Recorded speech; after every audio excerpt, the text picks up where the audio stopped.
Aksi demonstrasi yang dilakukan di depan gedung DPR RI pada Kamis 22 Agustus 2024 sempat ricuh. Bahkan disebutkan ada lebih dari 100 pendemo penolak revisi UU Pilkada ditangkap kepolisian. Hal ini disampaikan oleh anggota Komisi 7 DPR fraksi PDIP, Adian Napitupulu. Dikutip dari tribunnews.com, Adian menyebut mereka ditangkap di sejumlah titik. Di antara mereka ada yang mengalami sejumlah luka, mulai dari bibir pecah hingga hidung patah yang belum diketahui penyebabnya. Menurut politisi PDI Perjuangan itu, ada 20 orang pengacara yang mendampingi para pendemo yang ditangkap tersebut. Pihak kepolisian pun diminta untuk membebaskan para pendemo yang ditangkap jika memang tidak terjadi tindak pidana. Sementara Kabid Humas Polda Metro Jaya Kombespol Ade Arisyam Indradi buka suara. Dikutip dari Kompas.com, ia masih akan memastikan berapa jumlah pendemo yang ditangkap di depan gedung DPR MPR. Ade mengklaim situasi unjuk rasa di depan gedung DPR MPR RI aman dan terkendali. Proses pengamanan juga diklaim berjalan lancar. Fungsi DPR RI itu kan pengawasan, salah satunya pengawasan pelaksanaan undang-undang, termasuk undang-undang kepolisian dan sebagainya gitu. Artinya saya mau memastikan bahwa tidak ada kekerasan, semua sesuai dengan prosedur seperti itu.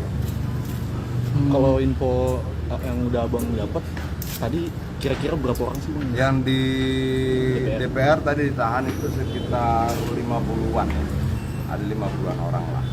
Kemudian di sini kita belum tahu, lagi mau cek datanya dulu. Terus mau lihat kondisi mereka, menurut saya itu penting ya. Kan kita harus memastikan bahwa hukum dalam konteks dia diaplikasikan juga harus sesuai dengan prosedur kan. Tidak boleh ada kekerasan, proses tanya jawabnya. Kalau tidak memenuhi unsur menurut saya, ya harusnya dilepaskan. Tunggu dulu.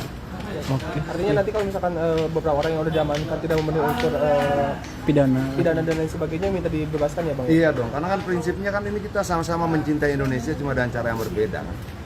Cara mereka mencintai Indonesia adalah melakukan protes terhadap apa yang mereka yakini tidak adil, tidak benar, ada unsur kesewenang-wenangan.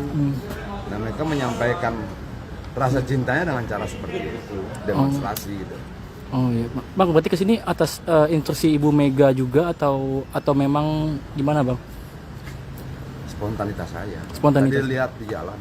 Terus ngobrol sama teman-teman, kita harus berbuat sesuatu nih, paling tidak kita harus lihat mereka. Tanya kemudian apakah semua sesuai prosedur hukum atau tidak dan sebagainya, kayak begitulah. Ya. Mengingat masa-masa 98 juga gitu bang. Memori gue terpancing. Oke siap. Bang, Ya. tadi kan juga di sosmed banyak tuh yang dapat tindak kekerasan. Iya. Nanti langkah abang seperti apa nih? Kita kan tanya siapa korbannya segala macam, kan ada mekanisme hukum pra-peradilan apa banyak sekali gitu.